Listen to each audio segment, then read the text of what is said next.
gusta la historia bélica? ¿Quieres ser parte de nuestra vieja guardia? Pues recuerda que también puedes escucharnos en formato audio podcast siempre que quieras desde la web o la app iVoox. Es gratis y ahí tenemos alojados más de 1000 episodios que se publican por lo menos una semana antes que aquí. Puedes acceder a través del enlace en la descripción del audio o desde el primer comentario fijado. Te esperamos.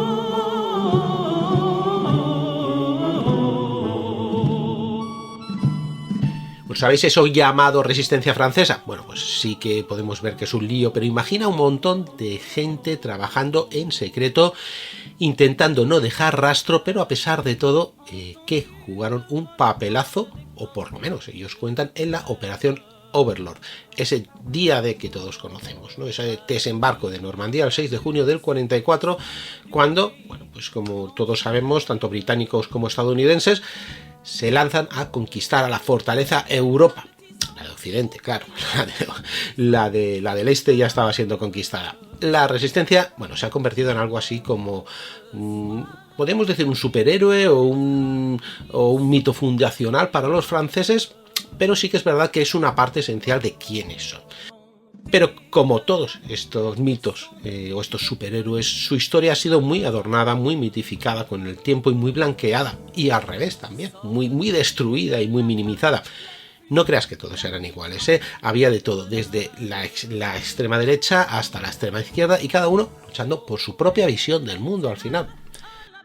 Después de la derrota y la ocupación y con la amenaza de una guerra civil desde hacía ya mucho tiempo, los franceses necesitaban algo en que agarrarse, algo en que creer. Y aquí es donde entra el mito o no mito, eso es lo que hablaremos de la resistencia.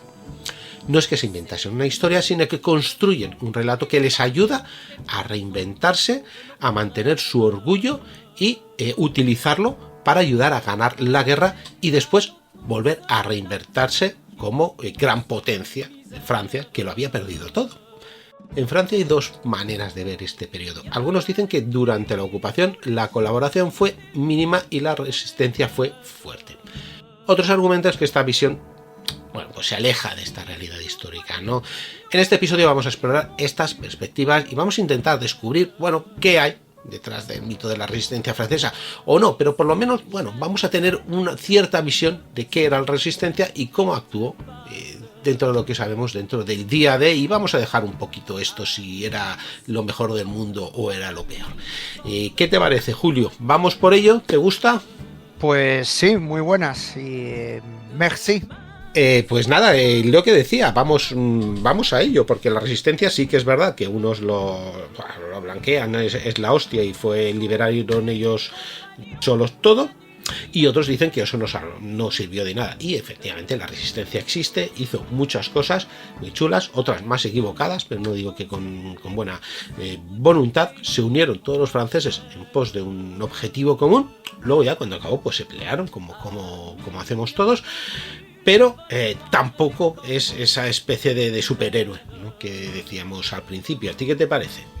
Pues sí, totalmente reafirmo cada una de las palabras que has dicho, porque bueno, hoy vamos a contar historias de la resistencia, un poquito cómo se forma, cómo tiene lugar. A ver, lo hablamos tú y yo entre bambalinas, como se dice, hacer un programa de la resistencia es un programa de 4 o 5 horas, no vamos a ser honestos.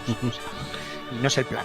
Queremos hacer algo que sea un poquito más ameno, pero yo creo que es una marca, por lo menos desde que estamos en Casus Belli, o por lo menos desde que estoy yo, es romper mitos. ¿Verdad, Dani? Aquí... Sí, siempre ha sido desde el principio. En una de las primeras veces que fuimos y de unas primeras veces que nos entrevistaron, que ostras, con un pocos programas, lo primero que dijo Antonio, dice, nosotros tratamos de ser más iconoclastas. De estos mitos que existen tan potentes, pues no son buenos para la historia y entonces pues vamos a quitar esa capa de mito para ver la realidad, que es incluso muchas veces mucho más espectacular y mucho mejor, ¿no? Sí, sí. A veces nos sorprende para bien y otras para mal.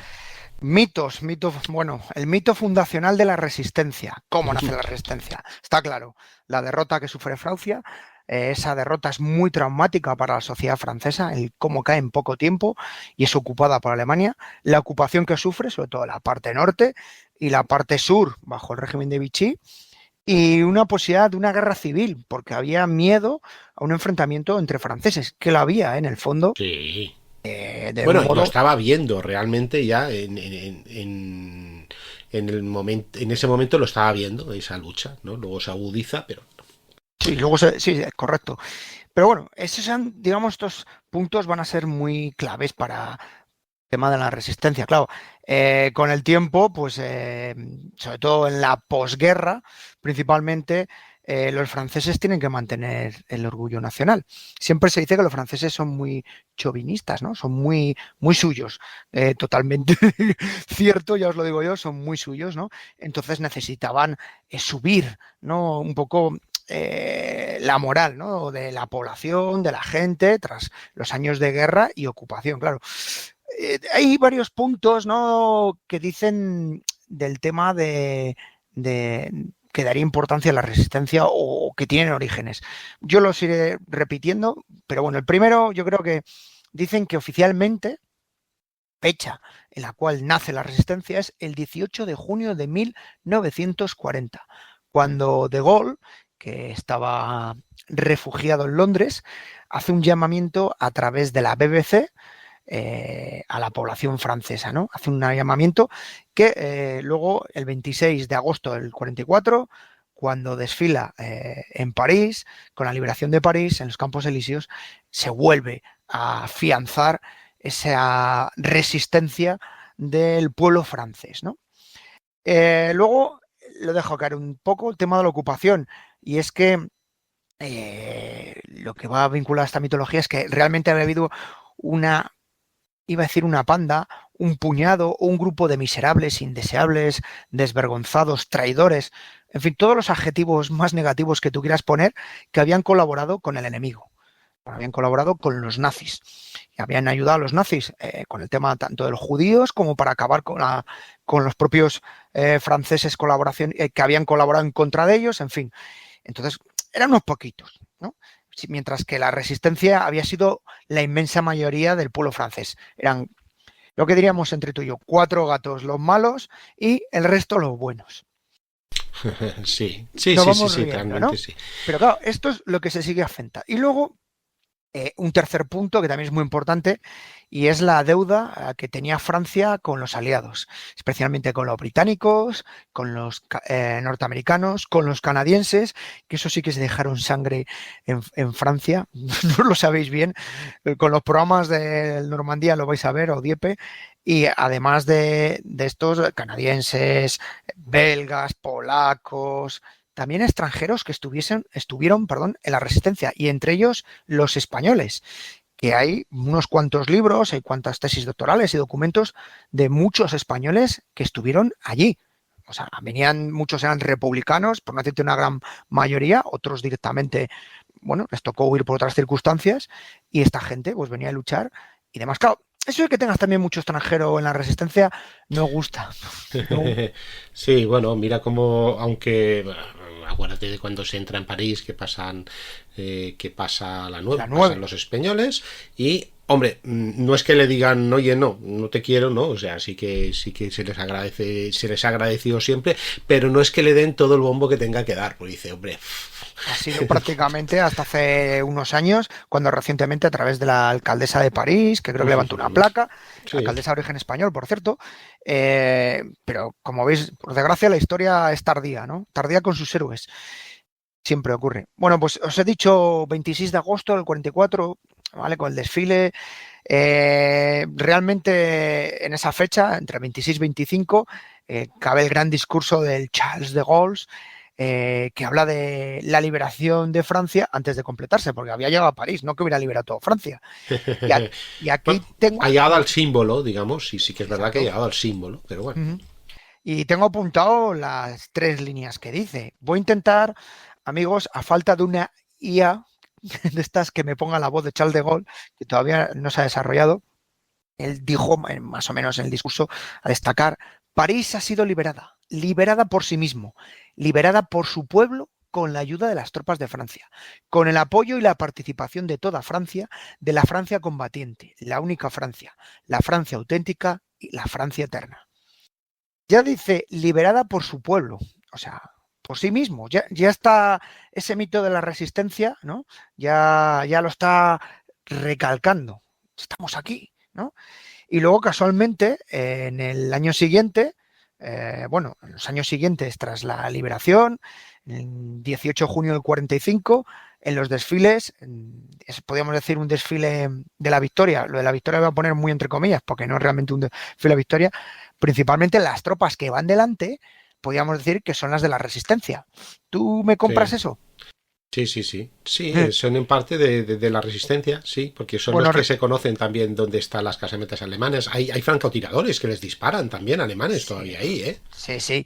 Bueno, pues realmente los que desfilan son las tropas de la Francia Libre. Es decir, estos que iban con la famoso Cruz de Lorena, ¿no? Que es el símbolo de la bandera francesa con la Cruz de Lorena, incluido material alemán. Mira, recientemente, cuando hemos estado ahora en Normandía, estuvimos en el Museo de Blindados antes de subir a Normandía, en Somiers, y allí tenían un blindado alemán, un Panther, que habían capturado los franceses con, bueno, y lo tenían, bueno, allí no te voy a contar, como un lujo, la verdad es que el carro es una pasada, ¿no?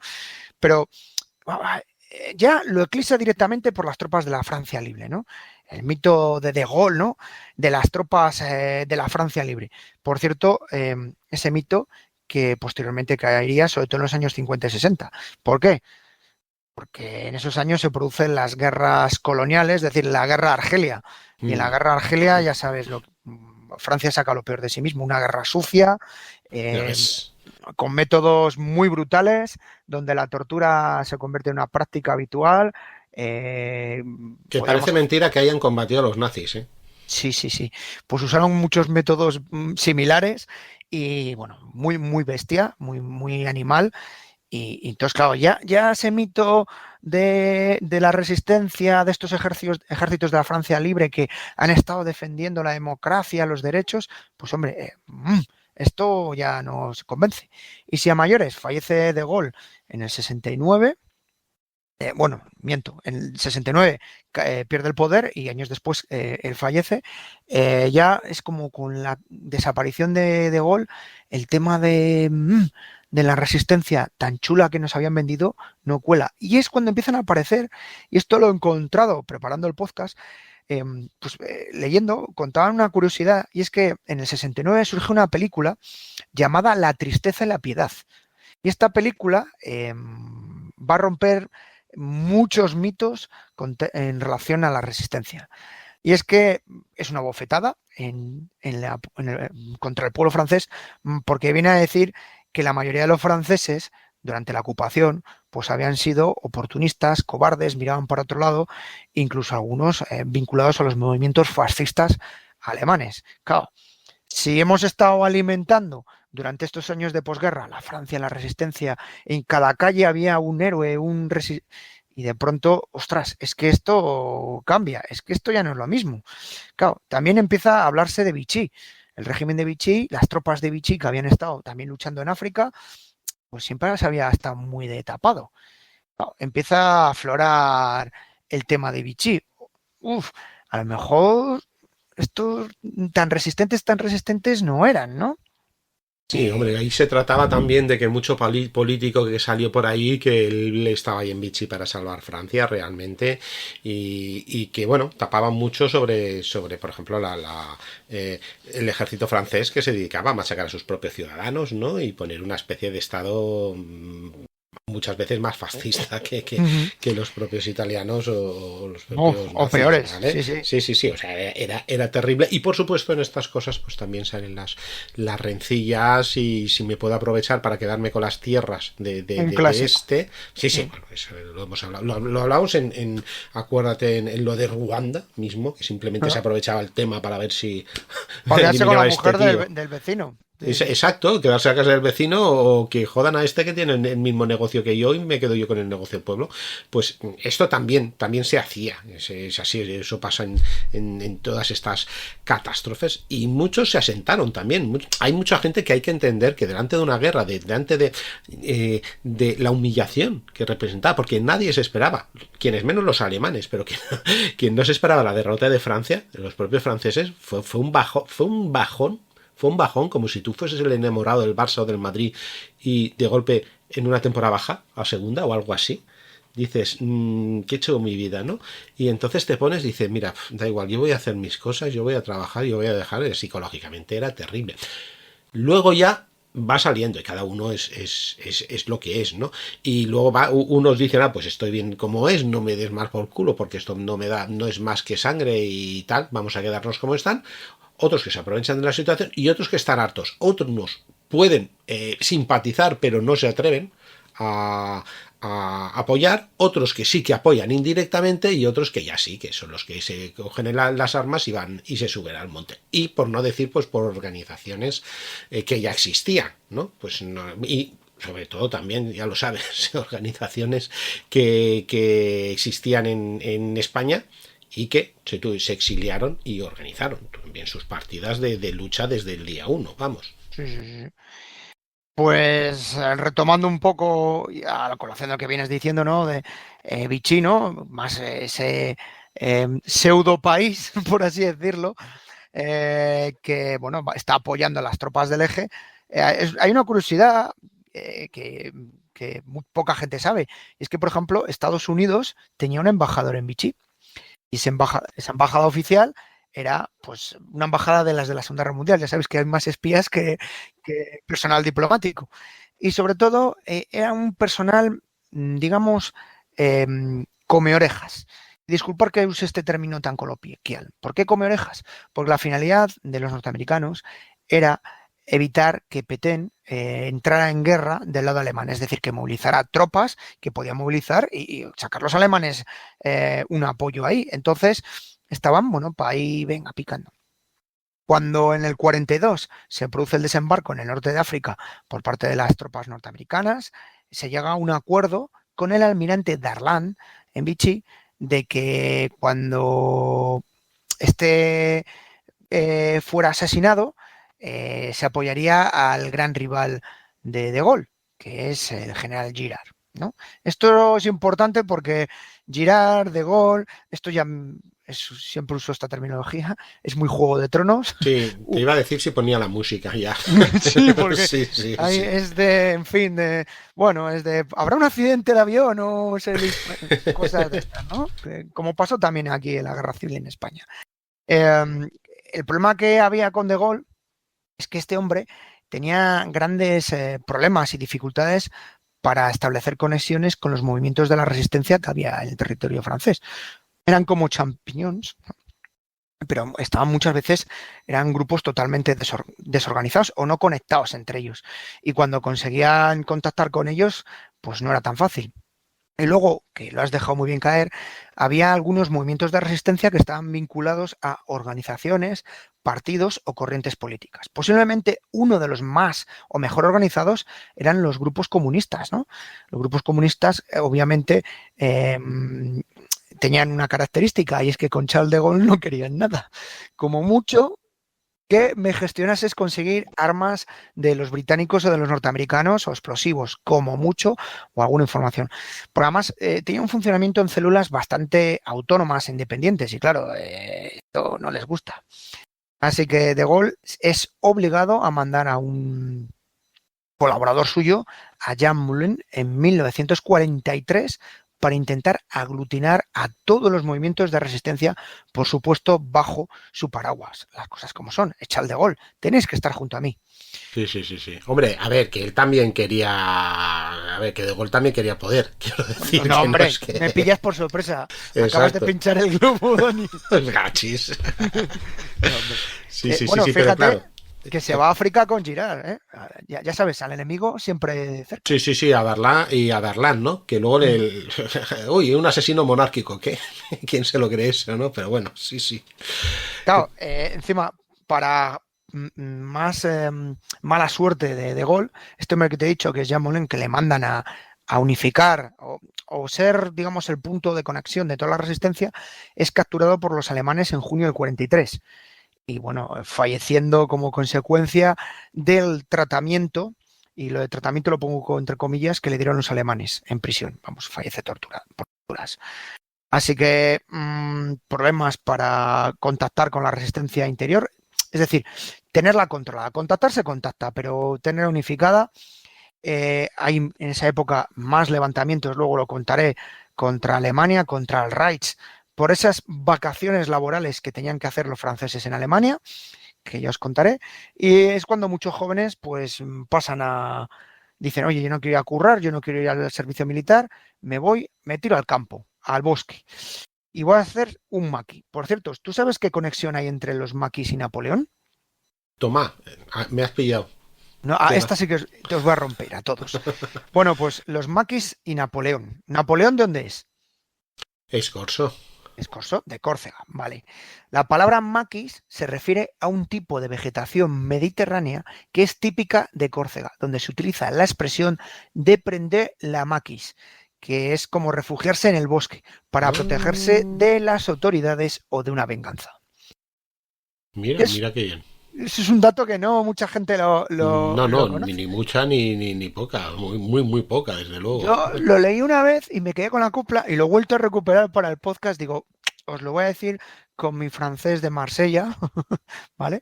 Entonces, para que sepáis dónde viene la palabra maquis, que hay gente que todavía se piensa que la palabra es española, ¿eh? Incluso, no, esto es una palabra catalana, aragonés. No.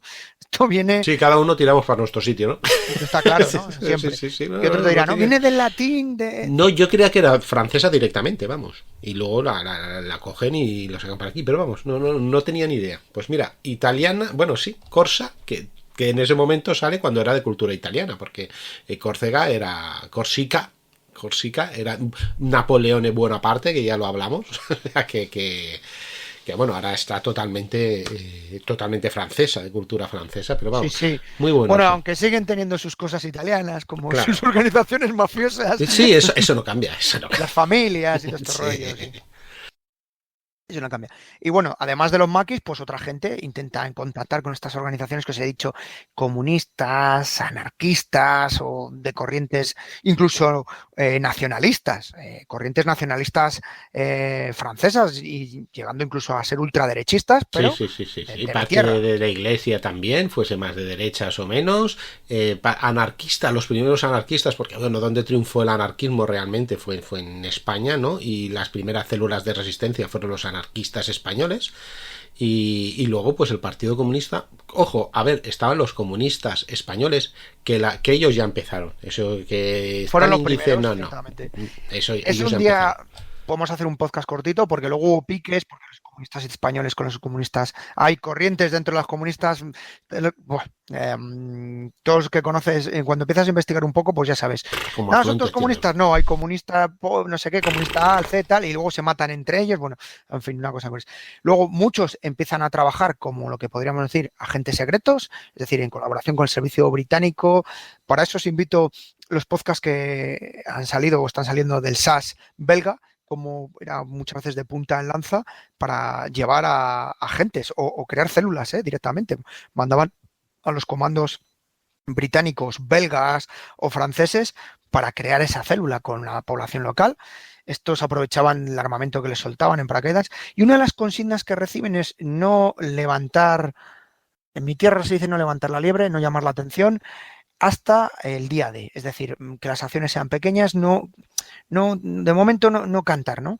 Ya cuando se produce en el 6 de junio el desembarco, es como cuando ¡bum! Sorpresa, empiezan a salir de todos los sitios guerrilleros, maquis, atacar por todos los sitios en la retaguardia. Claro, el problema cuando hay de la resistencia, que también es otro de los grandes mitos, ¡guau! Son una pasada. No, la resistencia es como tú y yo nos ponemos, bueno, a lo mejor nosotros tenemos más experiencia, pero igualmente también, tú y yo nos ponemos tampoco, sin decir, un objetivo, una perspectiva y tal, pues pasa lo que pasa. Mira, pasan por aquí debajo un camión con alemanes, voy a tirarles un cóctel molotov. Bien, qué guay, estáis con los molotov, pero te van a ir los alemanes, has pensado en escapar, has pensado en planes, no. Era más ese espíritu juvenil, podríamos decir, incluso, ¿no? De ese optimismo, esa energía, porque estás infundido en el patriotismo, si quieres, o en tus ideas. Y claro, no hay planificación, no hay armamento en condición, no hay entrenamiento, estrategia cero y mando y comunicaciones pues aún menos, con lo cual pues acaba muy, muy mal. Hay una famosa frase que suena en la BBC el 6 de junio a las 5:30, luego lo voy a repetir, que dice que solicitaba nuestra acción tras las líneas enemigas estuviera tan estrechamente ligada como fuera posible a la acción en la línea del frente de los ejércitos aliados y franceses. Es decir, amigos, hay que levantarse. Y encima, según acaba esta frase, ¿no?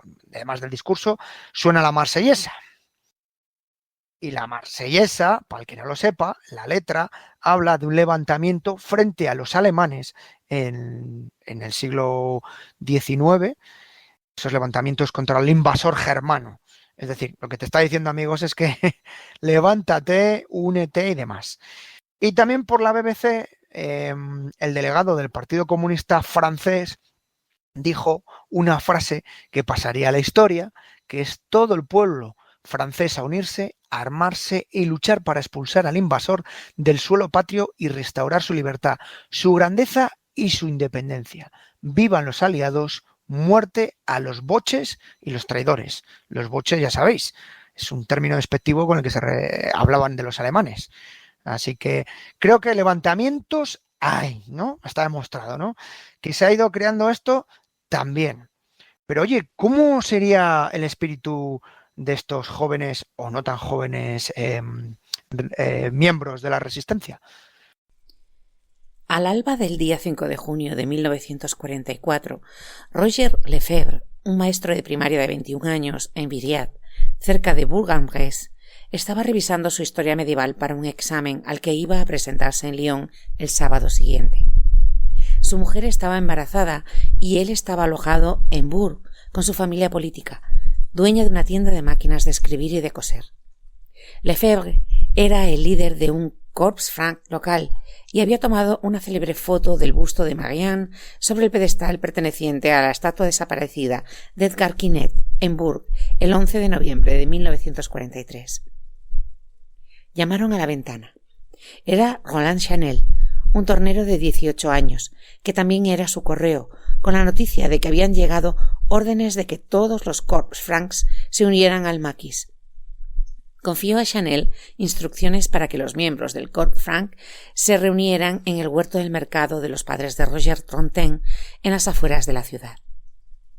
Después escribió a su profesor de historia, solicitando realizar el examen en una fecha posterior, y llamó por teléfono a su médico de cabecera, que era simpatizante de la resistencia, para pedirle un justificante por enfermedad que explicara su ausencia del colegio.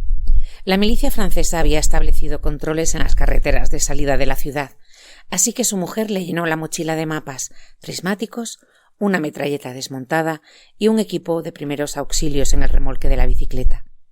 La cubrió con herramientas de jardinería, botas y un mono, y pasó con él por delante de los guardias.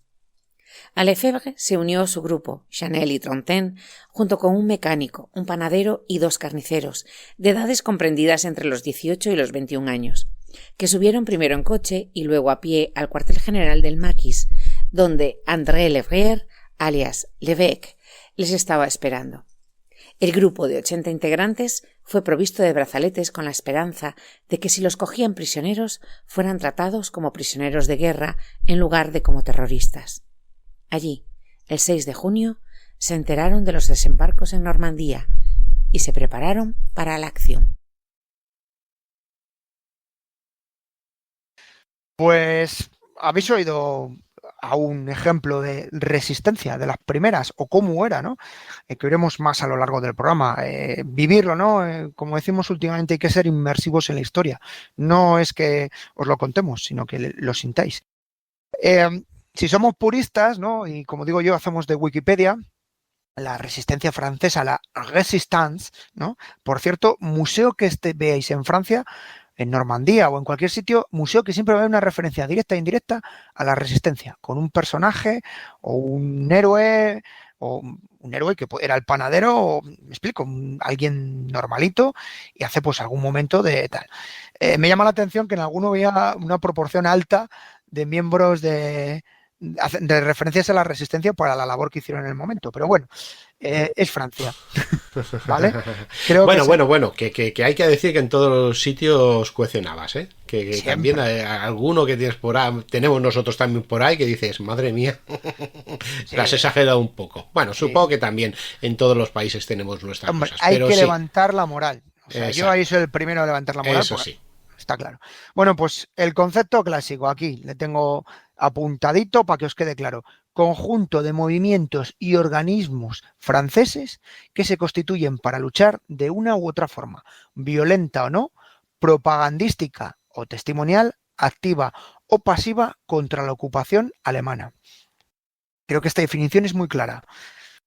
O sea, puede que sean violentos, puede que sean no, puede que sea una sentada, porque hubo movimientos que fue una sentada, o simplemente a no colaborar, o sentarse en una carretera, o dificultar movimiento de trenes, propagandística. Pues poner carteles, radios, pasquines, porque en esa época no había los sprays de graffiti, de hacer grafitis. Si no, tenemos un Bansky de la resistencia en cada calle, ¿no? Siempre contra la ocupación alemana y por ende, cuando hablamos de la ocupación alemana a veces sea con las fuerzas colaboradoras, es decir, los gendarmes franceses, o sea, las cosas son. Y de esta resistencia hay dos, que os la dejan contar indirectamente, la resistencia exterior y la interior. La exterior, los que he comentado, ¿no? Cuando el famoso discurso que hace De Gaulle desde Francia, de esa resistencia, pase lo que pase, no, la resistencia no debe apagarse y no se apagará, y bueno, con ese gobierno de la Francia libre, que es como todo se conoce popularmente, y el simbolito que os digo de la Cruz de Lorena, ¿no? Y estas son las tropas que van a estar luchando por toda Europa, las famosas FFL, Fuerzas Francesas Libres, que estarán en el desembarco de Normandía. Muchas de las lanchas de desembarco, los patrones, por así decirlo, o los que lo llevaban, eran franceses de la Armada. De todas formas, déjame aquí pinchar un pequeño globo porque... He dicho muchos, no todos, ¿eh? Sí, no, pero las fuerzas francesas libres van a dejar de existir como tal, aunque se sigue conociendo como eso, ya en agosto del 43, ¿vale? Entonces va a ser el ejército de Francia. Y ya está, el ejército francés. Pero todavía se va a conocer como la Francia libre. Me sigue gustando. A ver, estamos en un momento... Dani, no me estás motivando a mi tropa francesa para levantarse. Queda mejor fuerzas franceses libres que ejército francés. Francia libre... No, quedó igual y los carteles ponían lo de la Francia libre, etcétera, etcétera. Pero sí que es verdad que para presentarse como no somos cuatro desarrapados ahora mismo que tenemos... Claro, habían cogido el norte de África, que era francés, y dice, somos ya el ejército francés. De todas formas seguía siendo la Francia libre porque, bueno, no tenían la metrópoli, ¿vale? No. Pero ya oficialmente, ¿vale? Oficialmente dejan de existir, pues casi pues se cargan a Darlan y ya, pues dice, vale, ya tenemos el poder aquí. Ya está todo controlado. Bueno, venga, va, yo los motivo, Francia libre, venga. Siempre, a ver, esta parte de marketing que estamos Hombre, diciendo, claro. que con la resistencia lo estamos diciendo desde el minuto 1 del programa, está claro. Aquí había gente de la infantería, de la aviación, de marina, comandos, bueno, ya no, esto ya a lo largo lo hemos contado. Y luego, pues había tropas dentro del propio ejército francés españolas, lo hemos dicho muy bien, la 9ª compañía del 3er batallón de la 2ª división blindada, la famosa división Leclerc, ¿no? La primera unidad aliada que entra en París el día de su liberación, con esos vehículos que ponía Guadalajara, Madrid, ¿no? O sea, para que veáis que aunque sean tropas francesas, hay de todo, ¿eh? Hay de todo, hay de todo. Bueno, pues esto se podría hablar, pero bueno, esto es, a mí no es una resistencia como tal, es un ejército. Es un ejército más o menos organizado o menos organizado. Pero bueno, los franceses en ese mito fundacional que estamos hablando es su resistencia exterior. Y luego está la resistencia interior, la resistance, la que conocemos todos, ¿no? Que se manifiesta en todos los territorios de la Francia ocupada y en parte de los del régimen de Vichy. Bueno, pues esta gente empezó de un modo muy tímido. Inicialmente, en la fase de la resistencia o la organización se dividía en dos cositas, tenía dos figuras. Uno eran las redes y otra eran los movimientos. Las redes, estas son más militares y se basan en recogida de información, sabotaje, preparar evasiones de pilotos, que lo vimos por ejemplo en la serie de Los Amos del Aire, ¿no? Como en caso de caída, pues ayudaban a evacuar a pilotos o incluso en caso de barcos o prisioneros que se podían haber escapado de alguna prisión, pues ayudarles a llegar a territorio aliado. Y por contra estaban los movimientos, que era un carácter más político. Es intentar levantar la moral de la población, intentar evitar que caigan bajo ese control alemán y, bueno, llevar al pueblo a la acción. De estos grupos, digamos, el más complicado, el que lo tenía más difícil eran las redes, hasta tal punto que funcionaba casi como, a lo mejor no es la expresión más adecuada, pero sí, como una mafia. Es decir, muy organizados jerárquicamente, donde el secreto es básico, de tal modo que a veces funcionaban tipo como entre círculos o triadas. Conocéis las triadas, ¿no? Las triadas viene el nombre de tres, de tal forma que solo uno conoce a dos, tal. Sí, pues, es muy difícil escalar y conocerlo, ¿no? Claro, Sí, y en caso de captura de algún elemento, ahí el riesgo de este es menor. Bueno, pues esta gente funcionaba parecido. Ya os digo que luego teníamos redes que estaban muy vinculadas a una ciudad. A lo mejor varias redes en París, en Burdeos, en Nantes, en Caen, y a lo mejor dentro de la misma ciudad estaban en barrios. Es decir, los de tal barrio, por ejemplo, los del barrio de Saint-Germain no tenían nada que ver con relación a otro barrio de París, por decir. Es decir, no había a veces esa conexión, ¿no? Que veníamos diciendo que los franceses, que De Gaulle quería unificarles a todos. Bajo su mando, claro. Siempre, su puño, ¿no? Sí, sí. Y, sí, normal. ¿Y sabes cuál es el arma principal que usaron los otros, los movimientos? A ver. Los pasquines y la prensa. Es que no habían redes sociales. Exacto. No sé si habrá salido ya, pero por ejemplo, cuando hablamos de los planeadores aliados, los soviéticos utilizaban, alguna vez habían utilizado planeadores para llevarlo a las líneas de detrás, a la resistencia que tenían ellos. Y enviaron como 100 máquinas de imprentas. ¿Para qué? Para hacer también eso, los pasquines, los periódicos, los no sé qué. Era el Twitter de la época. Claro, si es que otra cosa. Pero que la gente sepa que hasta no hace mucho eso se usaba. Las últimas guerras, sobre todo ahora ya hasta en el país más perdido del mundo, el de la África más perdida, tiene un móvil y con red. Pero antaño, pues yo qué sé, las guerras en Somalia, invasión de Granada, Panamá, cuando hablábamos, ¿te acuerdas de operaciones psicológicas? Que crearon propios periódicos, pasquines, etcétera. Exacto. Sí. Los Estados Unidos, tío, ya ves, contra Granada, que ya me dirán. Pues sí, señor. Sí. Son programas muy buenos de operaciones psicológicas porque es llamativo. Pues está claro que es un elemento, ¿no? A veces se hacía de una forma casi muy medieval ese tipo de pasquines hasta que realmente consiguen mejor capacidad y luego el riesgo de ser capturado, ¿no? También había pintadas. Yo os digo que no hay graffiti que tardes un segundo, pero bueno, había sus pintadas, muerte a los boches y tal. El tema de las redes, el movimiento que poco a poco va creciendo, pues es un movimiento que es lento. A ver, esto no es llegar, venga, nos sentamos los de Casus Belli y hacemos una red y vamos a... No, esto es muy complejo, es complicado, tienes que cribar, ver las capacidades de cada uno, hasta qué punto pueden llegar uno u otro. Luego no es lo mismo ser hacer una red de la resistencia al lado de los Pirineos, cerca de España, que cerca de Alemania.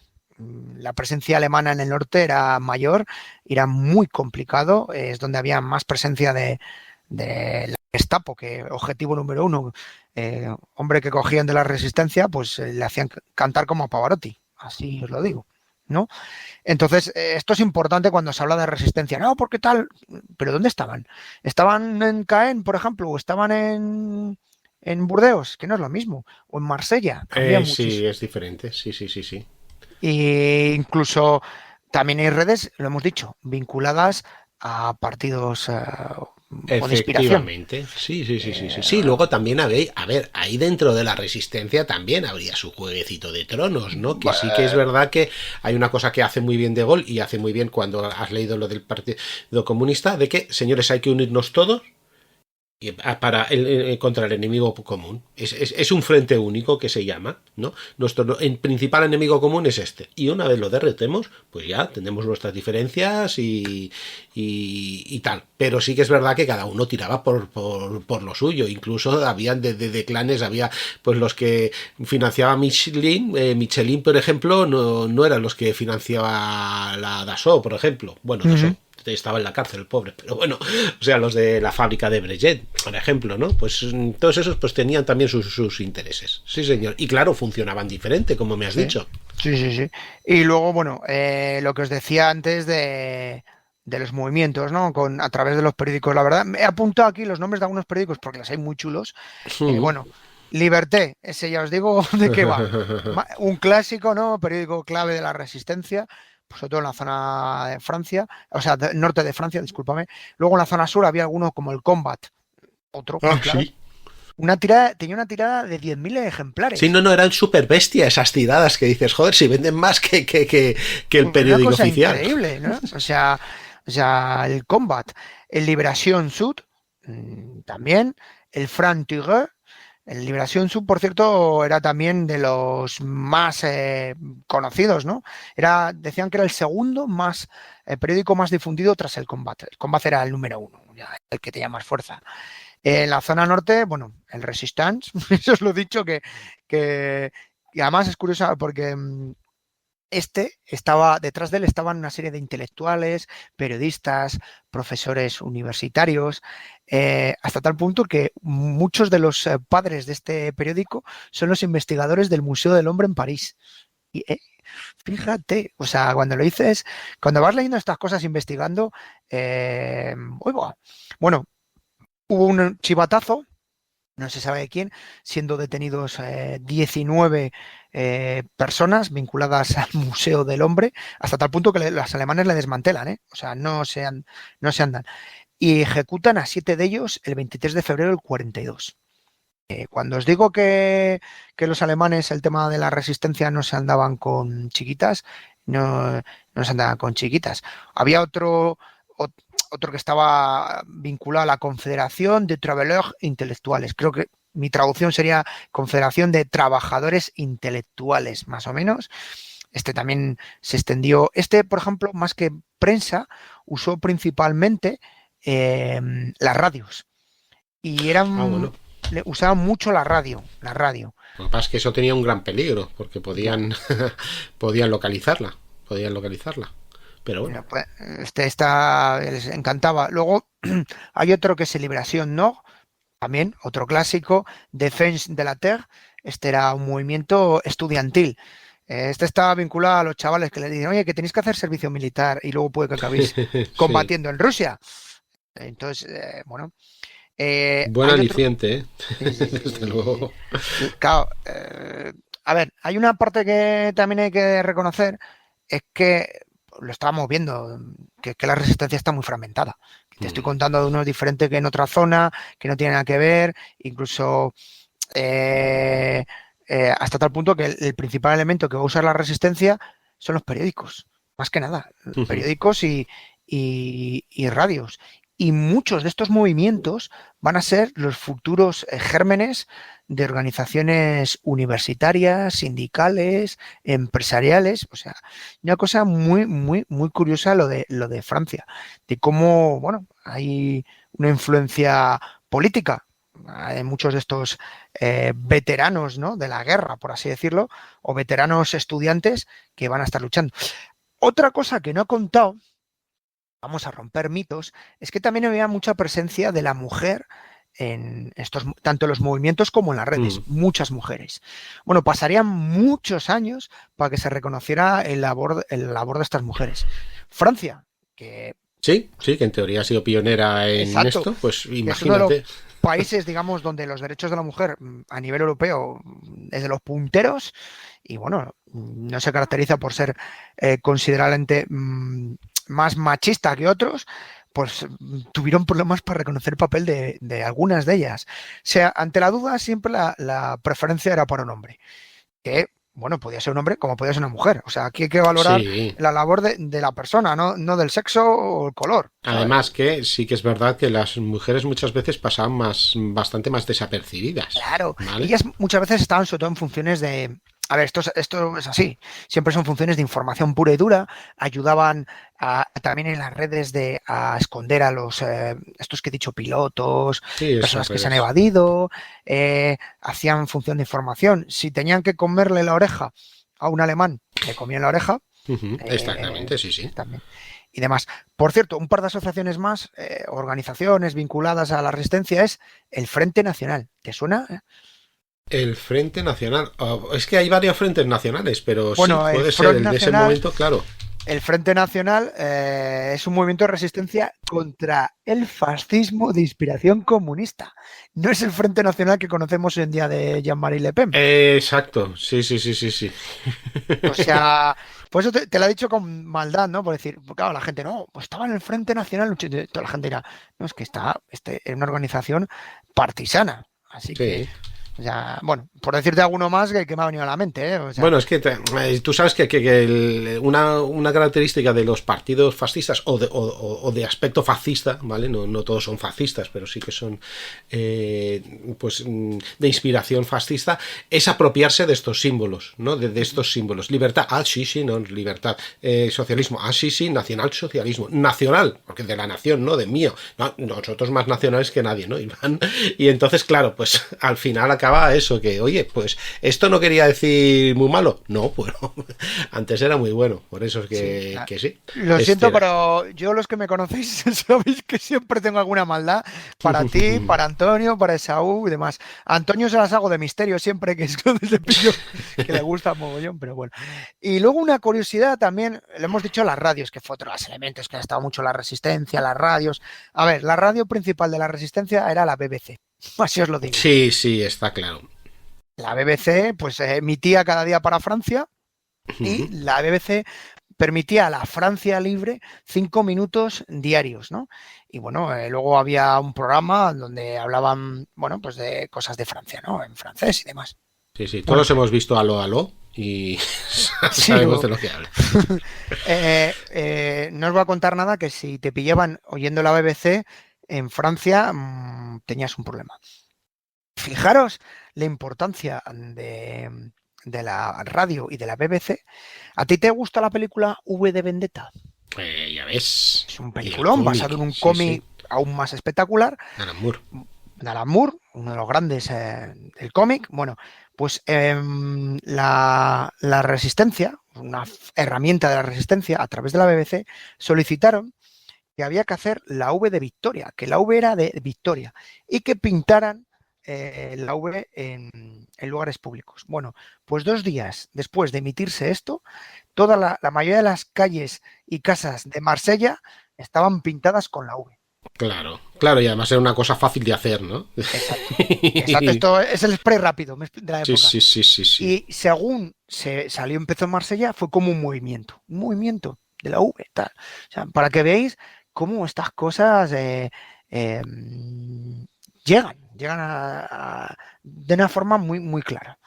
Pero bueno, por cierto, si queréis ver cómo vive un guerrillero que las ha pasado mal de un sitio a otro, escuchad a este. El aprendizaje de León Landini, nacido en 1926 en Saint-Raphaël, en el Var, e hijo de inmigrantes italianos, fue un poco más lento. Su padre, Arístide, era carbonero de oficio, no como tapadera, y era un rojo acérrimo de la Toscana. En 1905 había chocado con los terratenientes locales en torno a la apropiación por parte de estos de los terrenos comunales y había sido encarcelado por desertar del ejército italiano cuando fue llamado a filas en 1915. Se unió al Partido Comunista de Italia al fundarse este en 1921. Se enfrentó a las squadristi fascistas como teniente de alcalde de su pueblo y huiría a Francia en 1922 para no ser asesinado por ellos. Ahí se unió a la diáspora de los inmigrantes italianos que habían venido a Francia tanto para huir del fascismo como para buscar trabajo. De hecho, trabajó en las minas de hierro de Lorena y las de carbón de Le Nord, antes de trasladarse al sur para realizar labores de silvicultura.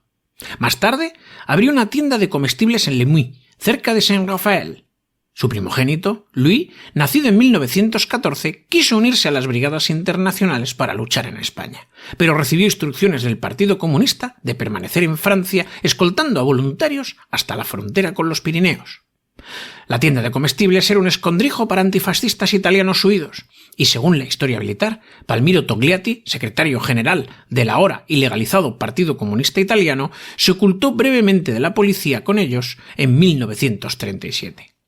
El hijo menor, León, fechó su primer acto de resistencia en montar guardia a los 16 años mientras un grupo de resistentes hacía descarrilar un tren alemán cerca de Saint-Raphaël, el 28 de octubre de 1942.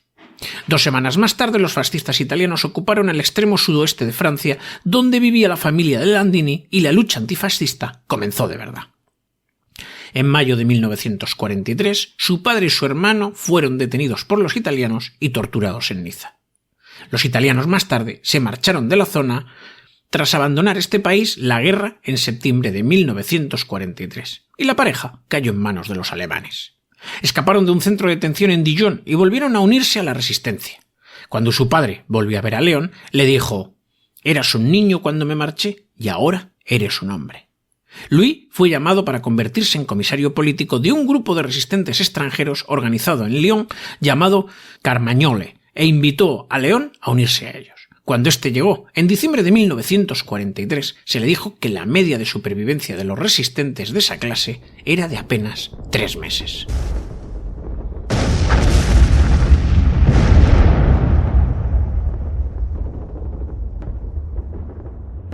Hostia, esta vez ha sido duro el bombardeo, ¿eh? Espero que no ataquen durante nuestra guardia.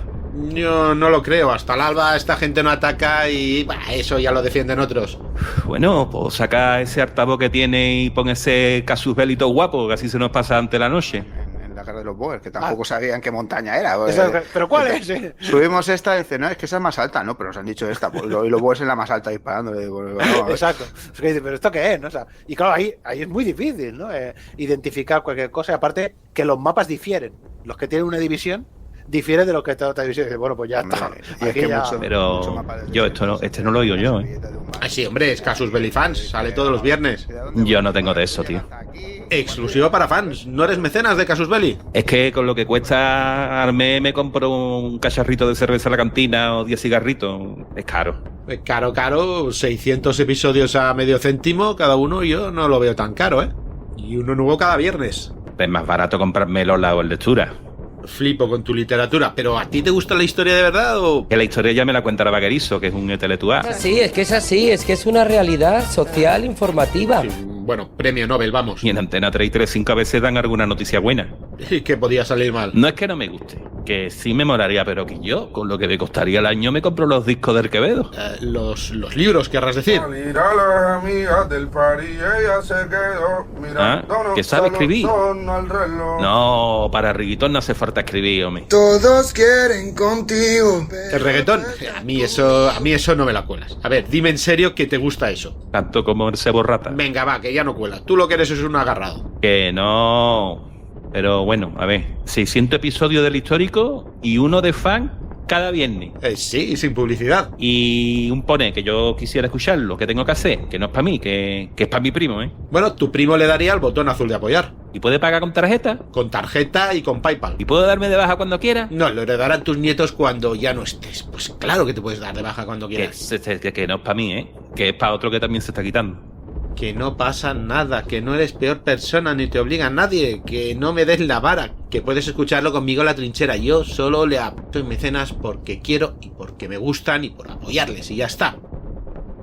Pues ¿sabes lo que te digo? Pues ahora lo voy a apoyar.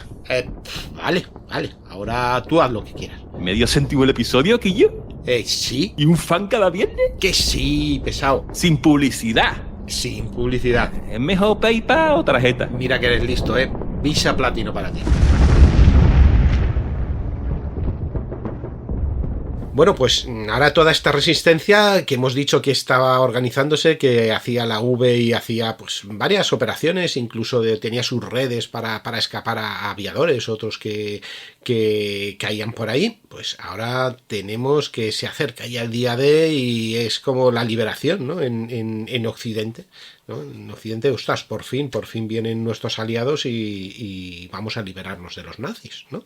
Entonces, ¿cómo se comporta la resistencia? Tiene una serie de órdenes, están totalmente coordinados, fueron muy efectivos o al contrario fueron un desastre. Vamos por ello, ¿no?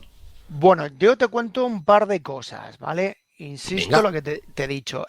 Cuando estás en Normandía, en todos los museos que en Normandía siempre hay una referencia a tal y dices, bueno, está bien. O sea, Sí, no, claro, muy bien, sí. Pero bueno, yo os cuento y cada uno valoráis. A ver, os he ido dejando lo de las redes y los movimientos y las capacidades que habían. Insisto, no es un ejército. Perfectamente puedes coger desde un vehículo, ametrallar alemanes, poner cargas, etcétera, etcétera. Pero no es un ejército, no es un servicio secreto, a pesar de que ni son comandos, a pesar de que cuando va evolucionando más la guerra, también van refinando estas unidades. Una de las críticas o de las dudas que hay es que yo estoy leyendo varios libros y varios documentos y artículos, no hay una estructura exacta de la organización y de las acciones que hubo y realizó la resistencia francesa. Como os he dicho que en cada punto había una resistencia, pues a lo mejor aquel que tiró una piedra, esa piedra golpeó a un conductor alemán, el conductor alemán se paró, como se paró, llegaron tarde a llevar la munición a tal cañón y como, o sea, sí. habéis oído esta cosa, ¿no? No hay algo tan esquemático que podamos decir unas operaciones como podrían ser, insisto, operaciones Black Ops que hemos comentado, tal día han hecho esta operación, tal. Por eso os digo que hay muchas cosas que se perderán en la historia como lágrimas en la lluvia, ¿no? Entonces, hay que tenerlas y otras sí que han llegado.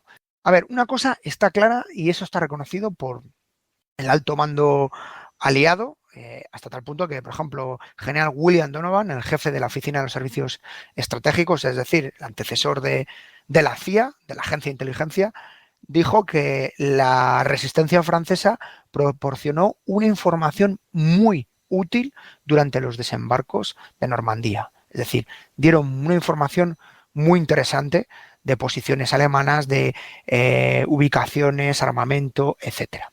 Eso que hay que complementar con los diversos visitas de los comandos a las playas y demás para determinar. Pero sí, la función principal de la resistencia en el día D es de información. Y diréis, bueno, día D, no, es que antes del día D estaba ocupada Normandía. En 40 los alemanes lo controlaban aquello, ¿no? Llevaban 4 años por allí. O sea, y bueno, aquello lo tenían blindado con numerosos búnkers, con el famoso muro del Atlántico. Las primeras acciones que hace la resistencia son en el 40. O sea, el 22 de junio de 1940. O sea, prácticamente... Sí, empezado nada. Ya, sí. Y es con la destrucción del cable telefónico que conecta el aeródromo de Vos de la base en Rouen por un chico, ¿vale? Que lo cortan. Es, bueno, un chico de 48 años. No, ¿qué pasa? Son los nuevos 20. Vale, claro, a este hombre, pues el primero que pillan, ya os digo cómo acaba. Le capturan y ya sabéis. Sobre todo al principio los alemanes, bueno, al principio y al final, los alemanes eran súper estrictos con este tema, ¿no? Empiezan los siguientes meses y lo que hacen es adaptarse, porque lo que hace la resistencia, como os he venido diciendo, es adaptarse. Las primeras funciones de la resistencia normanda son de evacuación. Es decir, en esa zona caen muchísimos pilotos. Y si habéis visto la serie Amos del Aire, que tenéis unos magníficos podcasts que han hecho mis compañeros en Casus Belli, veréis que caen muchos por esa zona, porque antes del desembarco, incluso meses y años previos, esa zona cae muchísimos bombarderos, o sea, la arrasan. La arrasan, y también es algo que no se cuenta habitualmente, hay pueblos franceses que se cargan medio pueblo, ¿eh? Los aliados. Sí, medio pueblo o la aldea de Asterix entera, vamos. Sí, Claro. literalmente, ¿eh? Un grupo altas bajas, que es algo que, bueno, a la historia lo ha tapado también. Bueno, pues esa es una de las funciones principales, evacuar hacerles llegar. Además, desde Normandía es relativamente más fácil hacerles llegar a Inglaterra que a lo mejor desde otras partes de Francia u otras ubicaciones. Lo siguiente es las líneas de comunicación. La línea principal de comunicación en ese momento es las líneas ferroviarias. Es por donde puedes mover más material pesado y demás. Bueno, pues las líneas ferroviarias son relativamente fáciles de atacar. O sea, no implica una gran complicación. No.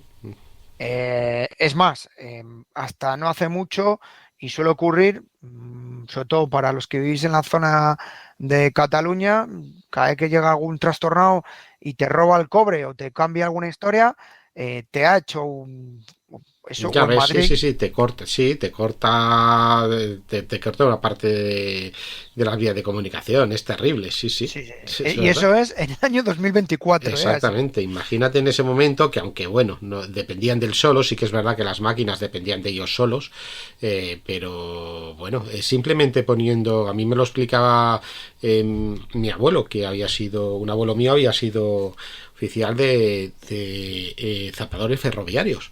Dice, y él dice, era lo más fácil del mundo poner un pequeño explosivo, ¿no? Se ponía a un lado y a otro, se encendía uno y el otro por simpatía también explotaba. Dice, y ahí tenías paralizado por lo menos 2 horas. Tranquilamente, sí se daban prisa en que se reanudase la marcha. Y tú sabes, se para un tren y en esa línea es posible que todos los demás de trasero se hayan paralizado también. Correcto. Es importantísimo, sí, señor. Correcto. Bueno, yo soy hijo de ferroviario. Sí, también. Y nieto. O sea, yo creo que, vamos, soy el que ha roto la línea. Entonces, mi padre lo cuenta. Además, mi padre, que es ingeniero de temas de estos de vías, es muy maniático. Le podía traer un podcast que le iba a hacer ilusión hablar de estas cosas. Desde luego. No, bueno, bromas aparte. Es muy fácil. Incluso había habido, muchas veces atacaban los trenes y les hacían descarrilar, que era el objetivo principal. No solo el tema del rail, de paralizarlo, descarrilarlo. Pues claro, que se cae un tren transportando X blindados, la que montas es tremenda. Así nacen algunos de los primeros grupos de resistencia. Muchos de los nombres de los grupos o de estas redes están vinculados a alguien. Es decir, el grupo Morpen, pues porque un tal Gerard Morpen en la Habre, pues empieza a ser el padre, ¿no? El jefe, el guía. Otras veces el nombre es de alguien que ha caído, de alguien que, bueno, han fusilado, detenido, capturado y le ponen un nombre, ¿no? A otros se llamaría la Red Alliance, ¿no? En Cherburgo, por ejemplo, en el 42 desmantelan los rieles varios metros y lo que hacen es un tren descarrila falleciendo a ver, no te voy a apuntar aquí, 28 muertos de la Kriegsmarine que regresaban de permiso.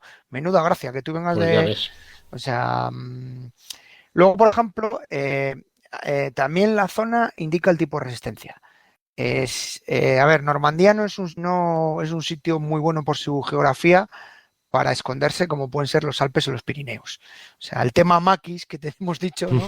Ese tipo de vegetación, aunque tienes la bocage, ¿vale? Que te puedes esconder, pero no es el mejor. No es el monte, está claro que las zonas montañosas son muy boscosas, sí, está claro que es lo mejor, ¿no? Díselo a Vietcong, ¿no? O sea, sí, claro, eso también es importante a la hora de por eso. Escucha. Pues igual que en ciudades, una ciudad muy poblada y donde barrios donde te puedes esconder es más fácil movimientos de esta gente que un barrio que está controlado. No hay gran secreto de estos temas. Así, bueno, aún así surgen algún movimiento, yo qué sé, hay grupos del comandante Leblanc, otro del comandante Bergeon, ya veis que os digo que están vinculados siempre al comandante, un líder así, al líder, ¿no? Que muchas veces líderes eran exmilitares, que tenían formación, habían huido. También os digo, por romper mitos, que comandante Leblanc, ¿no? Pues a lo mejor no era comandante, sino que había sido un sargento, ¿sabéis? Pero bueno, esto de los grados nos encanta a todo el mundo. Pon comandante. ¿Qué ha sido? Es que queda bien. Sí, ¿qué pasa? Comandante o capitán. Sí. Esto da fuerza, siempre. Bueno, pues estos grupillos van poco a poco creciendo. Hay una fecha que cambia para todo, que os la he contado al principio un poco del podcast, que es el 16 de febrero del 43, cuando el gobierno de Vichy introduce el servicio de trabajo obligatorio, es decir, a currar a Alemania gratis, vacaciones, ¿no? Sí. Antes de que fueran los turcos, ya fueron los franceses Sí. y los españoles. Bueno, pues esto que provoca que alguno diga que, oye, que ¿sabéis contar? Pues conmigo no contéis. Entonces, muchos grupos de resistencia empiezan a crecer exponencialmente, ¿no? Tanto en hombres como en mujeres, llegando, a ver, se cuenta en algunas fuentes que se calcula que en la zona de Normandía habría unos 2.000, casi cerca de 2.000 miembros de la resistencia de las redes, digamos que la parte armada, ¿no? Por así decirlo. Por supuesto, claro, Normandía es una de las perlas que tienen los alemanes, no les interesa por estrategia. Sí, está claro, puede ser, ahora sabemos que fue, pero podía ser una de las zonas donde desembarca. Bien, pues no necesitas eso limpio de espías. Correcto. Así que, ¿quién va a ir para allá? Pues la Gestapo. Y la Gestapo, famosa por sus abrigos de cuero y mala leche, sí. ¿vale? Empieza a hacer numerosos arrestos. Un día se puede hablar de la Gestapo, porque yo de lo que he leído me llama la atención porque les ponen de fanáticos radicales, pero luego eran bastante efectivos. Otra cosa es los métodos que usaron. Sí. Pero efectivos eran, todos lo sabemos. Y miedo, porque el miedo es un arma, que también lo hacían muchos los alemanes, que realmente no habían hecho nada y hacían creer ese miedo. Claro, tú en un sitio, oye, que ha venido la Gestapo, pues ya la gente... Te cagas, exacto, se cagaba. Y si estamos hablando de gente jovencita que no está curtida, pues el miedo es libre, amigos. Y pues insisto, yo a lo mejor me veo obligado a cantar porque veo que mi familia la van a fusilar y es que los alemanes no se andaban con chiquitas. Así que alguna de estas redes pues empieza a tener problemas de arrestos, de capturas. Luego también esto va a provocar que se diluya. Cuando hay una presión, esto es como todo. Cuando existe una presión policial o militar en una zona, esto indirectamente hace que ese movimiento contra el que está luchando se diluya, no que desaparezca. Y es distinto. Tú lo entiendes, ¿no, Sí, Dani? bueno, digamos que desorganiza, colapsa, ¿no? En ese sitio no va a aparecer durante un tiempo. Es como segar el césped. Exacto. ¿Vale? Sería una expresión también. Es decir, parece que no está, pero está. Está en la profundidad, mientras el enemigo esté. En Normandía también se va a dar lo que se está dando en otras zonas de Francia. Hay enfrentamientos dentro de los miembros de la resistencia entre los grupos más comunistas y grupos que podríamos llamar, si queréis, de Gaulle, gaullistas o vinculados a movimientos que os hemos comentado. E incluso hubo enfrentamientos entre grupos locales y estos grupos que eran de fuera. La cosa estaba tensa. ¿Y sabéis quién estaba haciendo allí de mal metiendo? Entre todos estos. Joder, hay mucha gente. Aparte de De Gaulle, dices, pues sí, difícil, sí. Dime. Los británicos. No, pero me lo dices como me pincho no sangro, ¿no? Era. Claro, los británicos no les interesaba tampoco una Francia fuerte, desde luego. Una Francia fuerte o una resistencia fuerte. O sea, entonces tenían... pues mira, a este ha caído un paracaídas y vienen 10 Lee Enfield. Aquí ha caído otro fusil para otros, a los otros unos explosivos, en fin. No era todo para igual. Mandamos al SAS británico con unos, al SAS belga con otros, al SAS francés con otros. si oísteis los programas del SAS belga, preferían mandar al SAS belga que al SAS francés. Tócate las narices, que cuando estás preparando estos programas vas leyendo cosas y dices, pero madre de Dios, ¿no? Pero bueno, esto no impide que con el tiempo, al final, hemos dicho que se diluyen, se va fortaleciendo, y es que es una evolución natural, acaban unificándose. Se cree o se dice que sería en 2, 3 de febrero, 1 de febrero, según leas, bueno, principio de febrero del 44, cuando todas las redes en la zona están más o menos, no es unificadas, pero sí bajo un mismo patrón. ¿Qué va a cambiar esto? Bueno, pues esto va a cambiar mucho con el día D. Y es que los servicios de inteligencia aliados imaginaban o pensaban que se iban a realizar una serie de acciones clandestinas que realizaría la propia resistencia para facilitar la llegada o poner la cosa muy tranquila de cara al día D, la Operación Overlord. Se desarrollan una serie de planes de sabotaje. Los nombres son súper sencillos. El plan Tortuga, Azul, Violeta, Verde, etc. Estos estaban coordinados con la Oficina Central de Inteligencia Francesa, que sería como el antecedente del DGES, que el DGES es el Servicio de Inteligencia Francesa, y demás. ¿Dónde hubo problemas? Pues ahí había un señor llamado De Gaulle, como vengo diciendo todo el tiempo, y De Gaulle eso de que me lo organicen no estando yo y que no salga yo, no le gustó. Bueno, le consiguen convencer y entonces la orden o la forma de llegar a esa información, como vengo diciendo, es a través de la BBC, ¿vale? La radio británica Broadcasting Corporation, ¿vale? Y ahí va a ser una de las voces de la radio, un tal Frank Bauer, que era una de las voces de la radio de Londres, uno de los responsables en transmitir mensajes que hablaban para los franceses. Pero bueno, antes de esto, otra cosa, bueno, esto ya lo conté en el programa del SAS. Para ir preparando la invasión y los planes específicos de invasión, ir preparándoles, porque la resistencia, os he contado lo que era, querían ya misiones más especializadas. Entonces van a mandar a Francia equipos del PSOE, ¿vale? Es lo que sería el antecedente del Servicio de Inteligencia Británico. El servicio aéreo, el que antes era el servicio aéreo, ¿no? Sí. Pues esta gente, por cierto, creado por el señor Churchill, que operaba en países como España, porque estaba en España, en Portugal, países neutrales. Bueno, es cosas por sorpresa, ¿verdad? Gibraltar, ¿verdad, Dani? Cuando hablamos... No lo habría dicho, vamos, me pinché eso, Angro. Lo digo otra vez. Bueno, pues crean unos equipos llamados los Jetbour. Esto lo digo porque veréis siempre a veces información. Son equipos de 3 operativos que van a ir a asesorar a la resistencia en Europa, no solo en Francia, Bélgica, Holanda, Polonia, etcétera. No lo he contado, pero también en la resistencia francesa había alemanes, muchos alemanes que habían huido de Alemania porque no eran nazis, porque estaban vinculados al Partido Comunista, porque eran judíos, porque eran gay, por muchos factores. De tal modo que saben que si quedan en Alemania, no contaban. Bueno, pues esta gente, los Jetbour, principalmente la misión es formar, suministrar armas y coordinar con comunicación. Es decir, crear esa red de comunicaciones para ir preparados.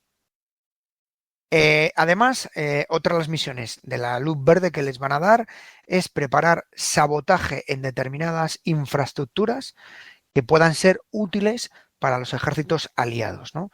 Es decir, pues vuela estos puentes, prepara estos sitios para que si, por ejemplo, los alemanes van ahí, pillarles en una bolsa, no puedan escapar. Insisto, principales misiones de información, de sacar datos del muro atlántico.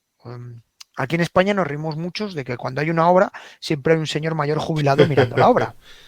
¿Vale? Mezcla más arena, ¿no? Esa viga está mal puesta. Sí, hacemos muchos chistes de eso. Si en mis tiempos yo lo hacía esto con tal. Bueno, pues allí los jubilados franceses eran todos de la resistencia.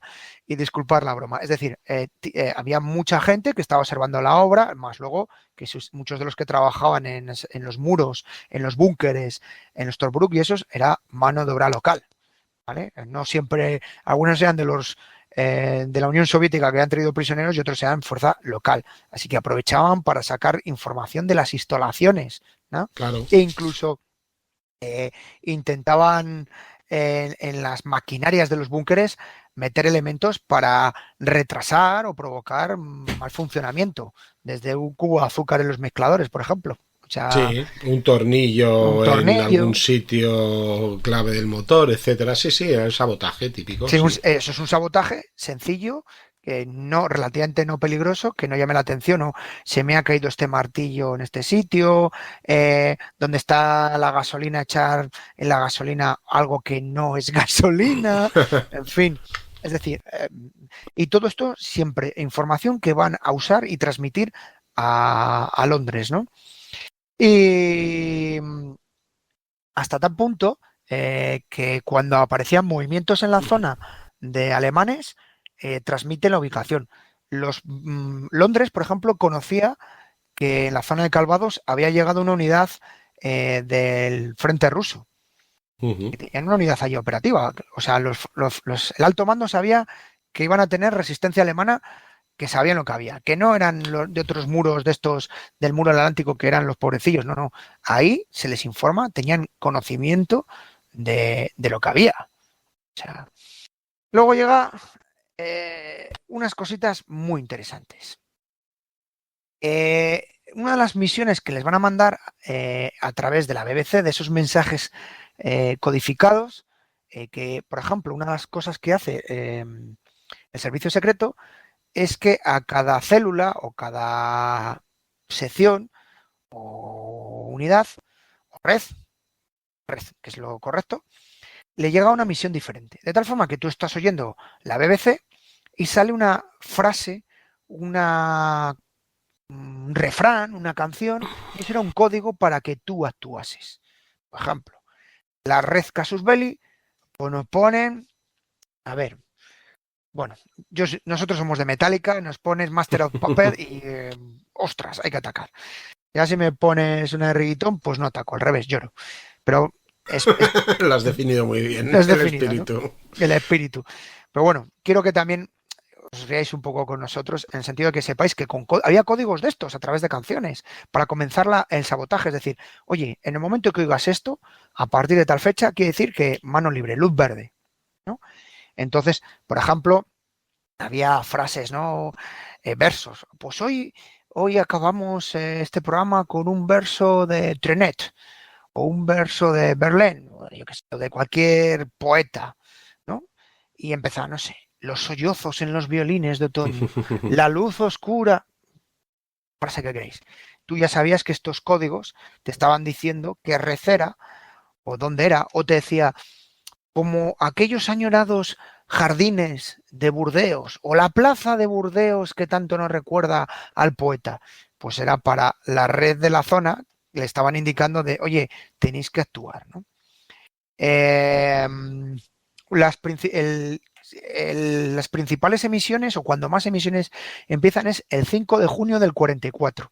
A las 9:15 de la mañana empiezan a surgir muchos mensajes en la radio, hasta tal punto que empieza a ser muy persistente los mensajes hacia Francia. Es decir, les están indicando a muchas redes que en 48 horas, como máximo, van a estar allí los aliados. Están preparando. Hasta aquí me compras la forma de transmitir la información, ¿no? De momento sí. Lo que temo es un poco que lo sepa demasiada gente. Yo supongo que había códigos que solo sabían algunos. Algunos sí que lo sabían. Pero bueno, mira, antes de llegar al 6 de junio, vas a oír lo que dice o cómo eran las aventuras de otro miembro de la Resistencia. En la otra punta de Francia, en Bretaña, también tuvieron lugar terribles contratiempos. Allí se produjo una movilización espontánea y prematura, como consecuencia, al parecer, de un llamamiento a las armas por parte de la BBC, al igual que en el Macizo Central y los Alpes. el maquis de Safré, a 32 kilómetros de Nantes, hacia el interior. Fue la respuesta de Bretaña a los desastres de Thule y Revin. Había un maquis operando en el poblado vecino de Bouvron desde finales del 43, pero el sábado 17 de junio del 44 se tomó la decisión de congregarse en el cercano bosque de Safré, a la espera de un lanzamiento de armas. El padre Henri Ploquin, coadjutor de Bouvron, lamentó la falta de profesionalidad y la poca atención que prestaron a la seguridad. Los habitantes locales que salieron a dar un paseo dominical les preguntaron: ¿qué estáis haciendo aquí? ¿Y sois miembro de la Resistencia? Dos jóvenes, a las que se creía amantes de oficiales alemanes, fueron capturadas y llevadas ante los líderes del maquis. Se debatió acerca de si fusilarlas, pero las dejaron marchar, decisión que dejó atónito al campamento ante la posibilidad de que las traicionaran, y volvieron a juntarse 2 días más tarde, el 22 de junio, en número que iba de 200 a 300. Uno de los líderes se vio envuelto en un tiroteo con 2 feldgendarmes que dieron la voz de alarma, y los alemanes atacaron el campamento al amanecer del 28 de junio. Durante la lucha llegarían a morir 23 maquisards, y otros 30, incluyendo al padre Ploquin, fueron hechos prisioneros. Los condujeron a un castillo de las afueras de Nantes, donde un tribunal militar se puso rápidamente en acción. 27 de los maquisards, todos menores de 26 años y 5 de ellos incluso menores de 20, fueron condenados a muerte como terroristas. Ploquin, que se libró de la pena de muerte, pudo confesar a los jóvenes, darle la comunión y hacer acopio de sus últimas voluntades y recuerdos para sus familias. Recuerda así: los abracé a todos ellos y después nos separamos. Las 27 víctimas fueron atadas en 2 a 2. Entonces Lucier Cornier, de 26 años, fundador y líder del Maquis Richelieu de Fay de Bretagne, dijo algo maravilloso: muchachos, vamos a cantar la marsellesa para mostrarle que somos franceses. Y empezó a cantar la marsellesa mientras le daban la orden de salir. Todo el mundo se unió como en un solo coro, mientras se adentraban en el parque. Era de noche, llovía, eran las 22:50. 10 minutos más tarde oímos una descarga. Los primeros estaban cayendo bajo las balas alemanas 100 metros más allá en el parque. Nos arrodillamos y nos pusimos a rezar el rosario. Oí 7 u 8 descargas, entre las 23 y 23:43, y unos pocos tiros, de gracia, por aquí y por allá. En fin, de los 3 maquisards que quedaban, 2 fueron ejecutados en julio y Ploquin fue deportado a un campo de concentración en Alemania el 10 de agosto. Otros 16 maquisards que habían huido fueron localizados en la campiña circundante y ejecutados. También incendiaron las granjas. Pues nos vamos al martes 6 de junio del 44.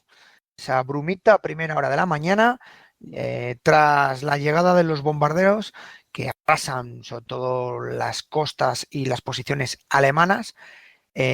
Inmediatamente esto hace que las propias redes de resistencia actúan de un modo innato. Se acercan o en las ubicaciones cercanas, se acercan a las tropas aliadas para hacerles de exploradores, hasta tal punto que muchos van a ser los ojos antes que las propias unidades militares aerotransportadas, los famosos paracaidistas, que suelen ser los primeros en llegar, ¿no?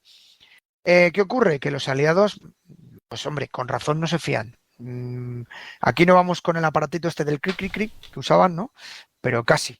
Es decir, no sabemos realmente si estos interlocutores o estos miembros de la resistencia no son colaboradores o agentes dobles, que me van a decir, no, ir para allí, que no hay ningún problema. Sí. Ahí eso no son alemanes. No. Eso no es un Panzer, no.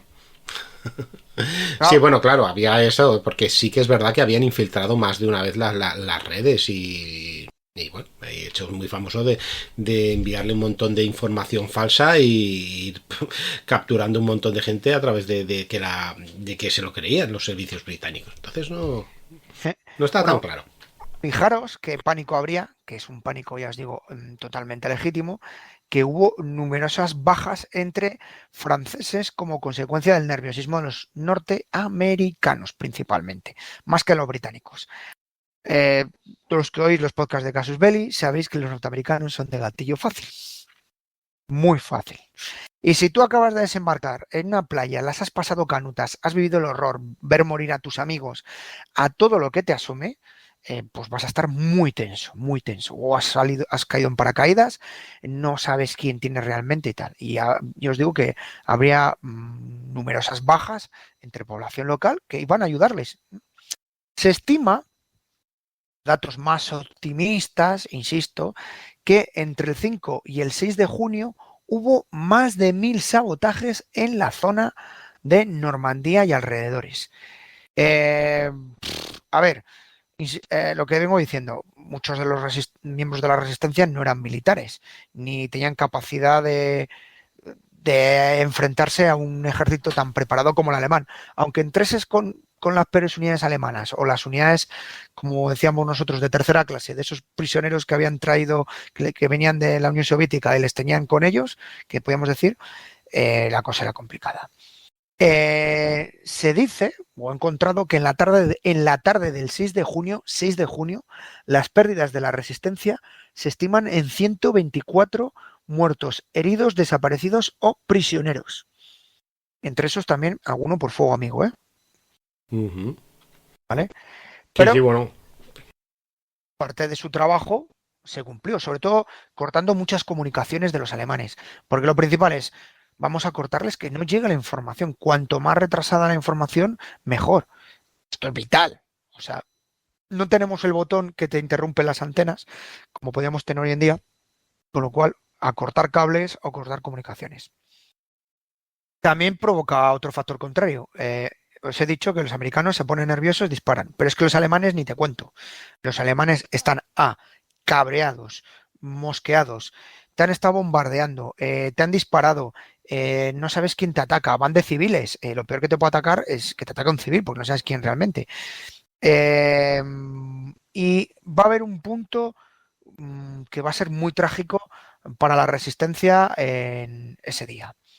Y es que los alemanes capturan a numerosos miembros de la resistencia francesa o simplemente chavales que han salido con la emoción de que ya están aquí, pues a lo mejor te cogen un tractor. Eso, por ejemplo, se ve en el Museo de Sumier. Ves tractores que les habían puesto 4 chapas, te la pintan de camuflaje y han salido, y es un blindado. Y realmente es un tractor con 4 chapas y un tío con una escopeta desde la chapa. Entonces, capturan a miembros de la resistencia o supuestos miembros de la resistencia o un chaval que les ha tirado una piedra. Vamos, que esto pasa también hoy en día o en Israel, que muchas de las capturas que a veces han cogido de palestinos, algunos son pobrecillos que están tirando piedras, exacto. Otros no. No, pero ya sabes, en una situación de estrés, ahí no se mira. Y les capturan y entonces los capturan y dicen, ¿esta gente qué hacemos? Oye, si les metemos en la prisión, pues podemos tener un problema, porque si llegan ahora a los americanos pronto, pues les van a sacar. No podemos hacer, oye, lo suyo es meterles en un tren y para París, ¿no? Y allí que en París, que vayan. ¿Qué ocurría? Una de las misiones que ha hecho la resistencia es reventar las líneas ferroviarias para que no huyan, ¿no? La idea es que no huyan, que no puedan escapar. También la aviación aliada ha destrozado muchas vías, las cosas como son. Entonces, los alemanes de la prisión reciben una orden de la Gestapo y es no hacer prisioneros. Es decir, hay que fusilarles. De todos estos prisioneros que había en Caen, de 87, por cierto, el más joven tenía 18 años, se les fusila a todos, en filas de 6, en el patio de la prisión, durante toda la mañana y parte de la tarde. Y inmediatamente les meten a todos en una fosa común. Tardarían los británicos y los canadienses en apoderarse en Caen. Y finalmente, en 29 de junio del 44, la resistencia exhumó esos cadáveres y los trasladó a un lugar que a día de hoy es desconocido. Lo de la prisión de Caen ha pasado a la historia por una de las burradas que hicieron los alemanes. Y bueno, que lo sepáis, o sea, para que veáis que también se la jugó, o sea, el riesgo de ser miembro de la resistencia en ese momento. Luego, muchos miembros de la resistencia van a ir integrados junto a las células del PSOE, de los servicios estos de inteligencia, con los aliados en primera línea. Es decir, me llevo miembros de la resistencia confirmados que me van a servir para ir contactando con otros, de tal modo hasta ir llegando hasta París. Es decir, tenemos gente. Y luego hay un par de misiones que lanzan los británicos en junio y en agosto, en las que participan los operativos del SAS, que eso, insisto, os lo dejo para que lo escuchéis en los programas de fans. Ya sé que soy muy malo, pero bueno, hay que crear un poco de motivación. No, pero que están muy bien, porque son bastante desconocidos, pero ahí cuadran, desde luego. Y ahí te cuentan cómo actúan y cómo van a usar a la resistencia. Son los elementos de contacto. Usaban a las fuerzas especiales que llegaban el SAS, contactaban con la resistencia local y esperaban a que llegasen o indicaban posiciones fuertes de los alemanes.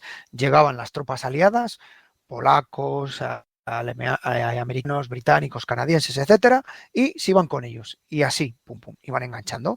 Es una forma también inteligente, ¿sabes?, de usar a la resistencia, que os digo que se convertía en punta de lanza. Y esto es un poco las funciones de Normandía de lo que hicieron la resistencia francesa. Hay muchos casos particulares, podríamos hablar en concreto, y podríamos incluso hablar, ya os digo, de tropas españolas, de soldados españoles durante la resistencia, que hay muchos casos muy valerosos y casos donde se la jugaron. Y también, bueno, he aprovechado para romper el mito de que, bueno, los franceses estuvieron vendiendo que la resistencia eran casi como superhéroes.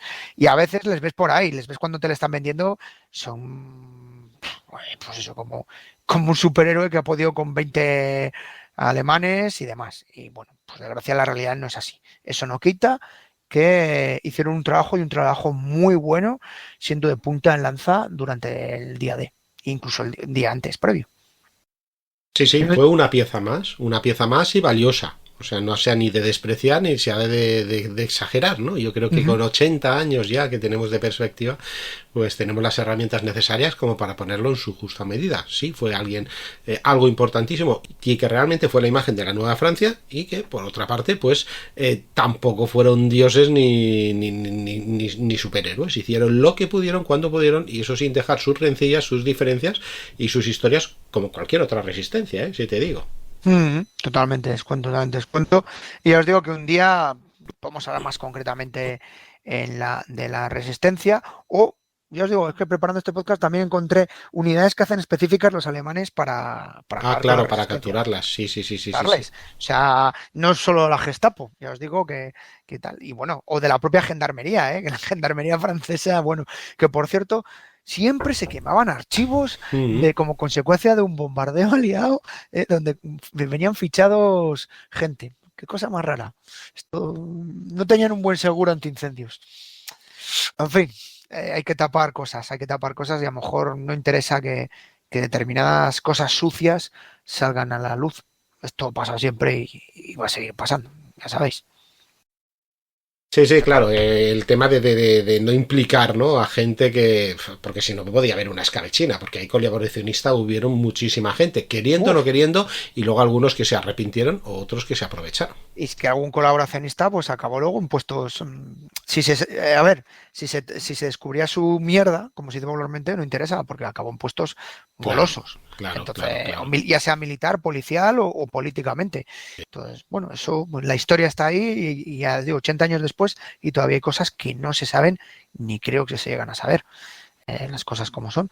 Pero bueno, la idea del programa yo era traer ideas de la resistencia, cómo funcionaba y de lo que se adaptaban, y bueno, un poquito genérico, y lo que hicieron en Normandía y en la zona, que se la jugaron incluso, ya os digo, con mucho fuego amigo por parte de los americanos, que bueno, que estaban pues eso, en gatillo fácil. Sí, que ellos disparaban todo lo que sabían y no lo hacían evidentemente queriendo, pero bueno, pues estas desgracias pues ocurren.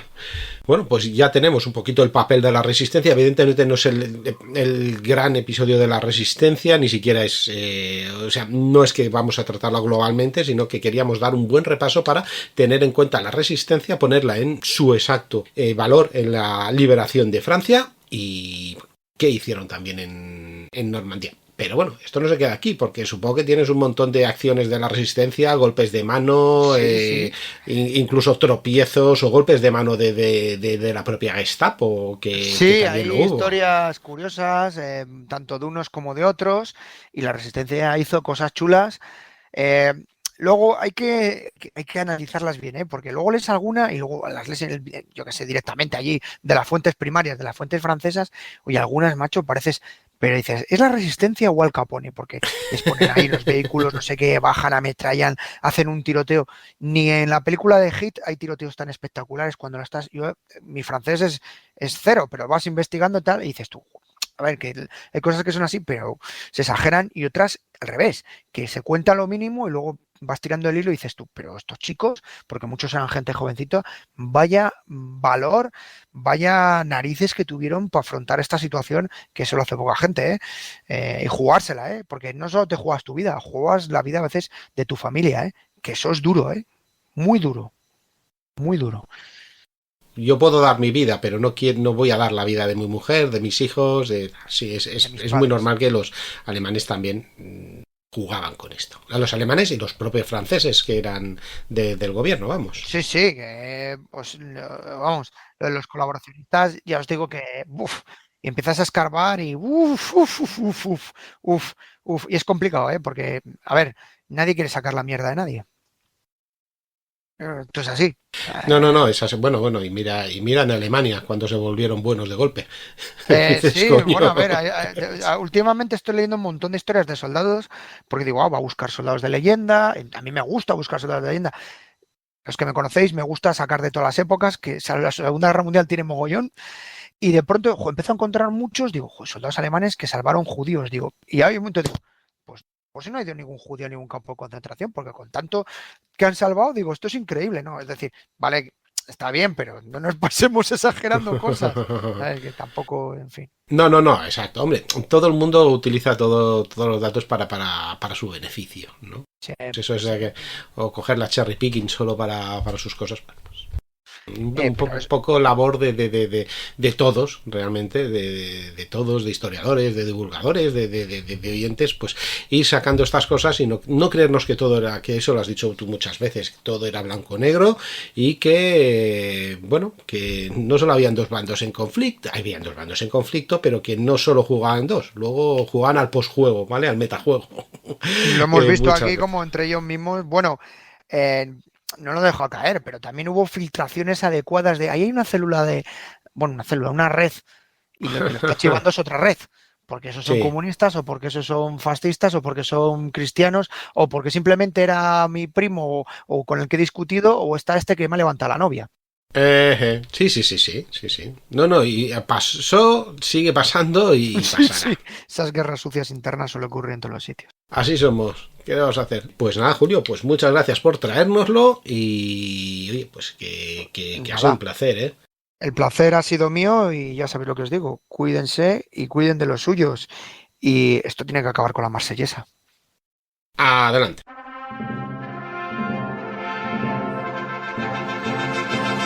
Allons enfants de la patrie, le jour de gloire est arrivé.